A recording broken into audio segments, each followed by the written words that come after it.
Hi guys. आज के इस लेक्चर के अंदर हम स्टडी करेंगे आरएनए, रेबो न्यूक्लिक एसिड।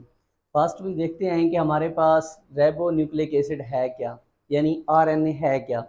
अगर हम देखें, polymer of nucleotide is called RNA. Polymer का मतलब होता है कि जहाँ भी लफ्ज़ पॉलीमर यूज़ हो जाए तो मतलब ये है कि जो भी चीज़ बन रही है वो छोटे छोटे सेगमेंट से मिलकर बन रही है। ठीक है भाई, इसका मतलब है कि छोटे छोटे इसके अंदर सेगमेंट हैं किसके, न्यूक्लियोटाइड के, फिर क्या बना रहे हैं, आरएनए। अगर हम आरएनए को देखें तो ये क्या होता है, सिंगल स्टैंडर्ड होता है और हेलिकल फॉर्म के अंदर होता है, डबल हेलिकल फॉर्म के अंदर नहीं होता, जस्ट हेलिकल फॉर्म के अंदर होता है। 3 to 5 एंड होता है, हेलिकल फॉर्म के अंदर है, सिंगल स्टैंडर्ड है। और इनके अंदर जैसा कि हमने डीएनए में पढ़ा था कि क्या पाई जाती हैं, नाइट्रोजन बेसिस पाई जाती हैं डीएनए के अंदर। इनके अंदर भी नाइट्रोजन बेसिस पाई जाती हैं, जैसे कि वहां पर थी साइटोसिन, ग्वानिन और यूरासेल एडिनिन। वहां पर था यूरासेल, क्या था, यूरासेल की बजाय थाइमीन थी। लेकिन यहाँ पर क्या है, थाइमीन की बजाय क्या है, यूरासेल यहाँ पर मौजूद है। यहाँ पर वही 4 नाइट्रोजन बेसिस हैं और आरएनए के अंदर भी 4 नाइट्रोजन बेसिस हैं। वहां पर थाइमीन थी लेकिन यहाँ थाइमीन की जगह क्या है, यूरासेल है। ठीक है, इसके बाद भाई ये जो हमारे पास आरएनए है ये ट्रांसक्रिप्शन के प्रोसेस से प्रोड्यूस होता है। कैसे, डीएनए के अंदर जब ट्रांसक्रिप्शन होती है तो बनता है आरएनए। डीएनए होता है डबल स्टैंडर्ड स्ट्रक्चर और इससे क्या बनता है, सिंगल हेलिकल स्ट्रक्चर बनती है, जिसे हम क्या कहते हैं भाई, ट्रांसक्रिप्शन कहते हैं। ठीक है, इसके बाद जो आरएनए है इसकी मेन 3 टाइप्स हैं।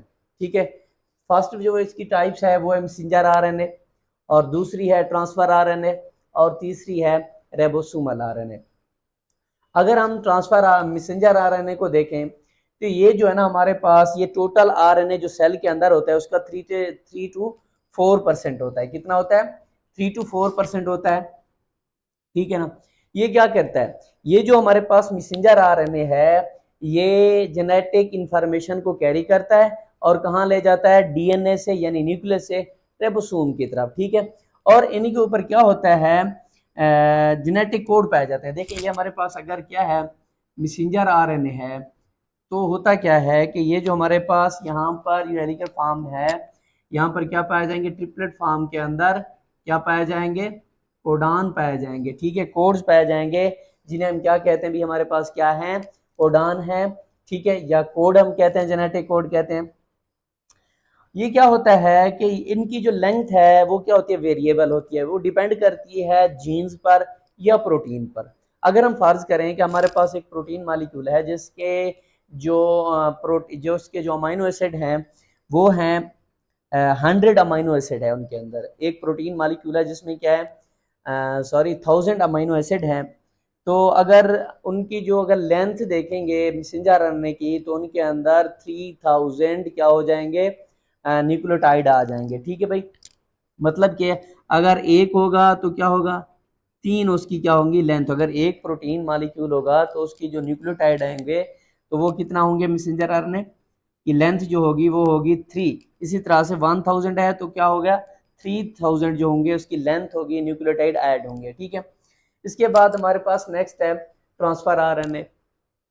अगर हम ट्रांसफर आरएनए को देखें तो जैसा कि ये था 3 to 4% मैसेंजर आरएनए एक सेल के अंदर जितना आरएनए मौजूद होता है, लेकिन ये क्या करता है, ये है 10 to 20% ऑफ आरएनए। ये आरएनए का कितने परसेंट होता है, 10 to 20% होता है।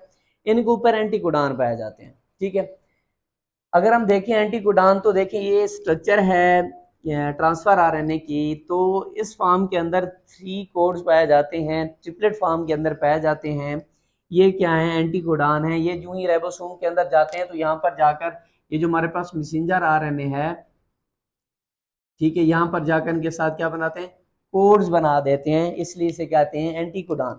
ठीक है ना, ये जो ट्रांसफर आरएनए है ये 20 काइंड्स के आरएनए हैं। ठीक है, और एक अमाइनो एसिड के लिए स्पेसिफिक क्या होता है, ट्रांसफर आरएनए होता है। ठीक है, एक जो ही ट्रांसफर आरएनए आता है तो उसके ऊपर क्या होता है, एक क्या लगा होता है, मिसिंग अमाइनो एसिड मौजूद होता है, और हर अमाइनो एसिड का एक स्पेसिफिक आरएनए होता है, यानी ट्रांसफर आरएनए।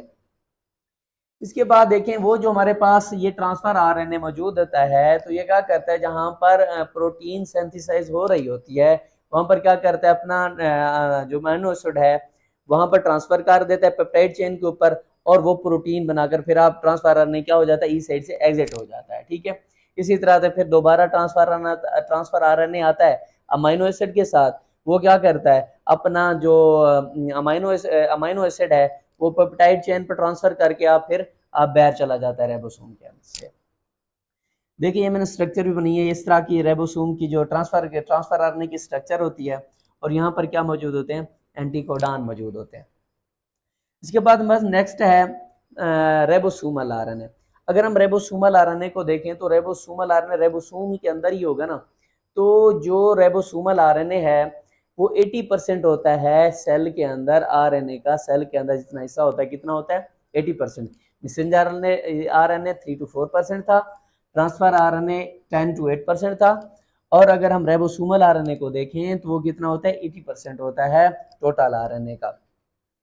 ये क्या होता है, आरएनए मेजर पोर्शन होता है सेल के अंदर, क्योंकि प्रोटीन सिंथेसाइज हो रही होती है इसके अंदर। और ये क्या काम करता है, ये जो रेबोसोमल आरएनए है ये क्या करता है, act as a machinery for the protein synthesis. ये क्या करता है, मशीनरी के तौर पर काम कर रहा होता है, जहां पर क्या होती है, प्रोटीन सिंथेसाइज हो रही होती है। यानी ये एक तरह की प्रोटीन फैक्ट्री होती है जहां पर प्रोटीन बन रही होती है। ठीक है ना, protein are form by translation. जो प्रोटीन है जो बनती है मैसेंजर आरएनए से, जो प्रोटीन बनती है, इस प्रोसेस को हम कहते हैं ट्रांसलेशन। जो मैसेंजर आरएनए यानी आरएनए डीएनए से बनता है, हम उसे कहते हैं ट्रांसक्रिप्शन। ट्रांसक्रिप्शन और ट्रांसलेशन में आपको फर्क आना चाहिए। ट्रांसक्रिप्शन ये है the formation of RNA from DNA, लेकिन ट्रांसलेशन क्या है, the formation of protein from messenger RNA is called translation. I hope आपको ये लेक्चर समझ आया होगा। अगर कोई कंफ्यूजन है तो कमेंट बॉक्स में कमेंट कीजिएगा। अल्लाह हाफिज़।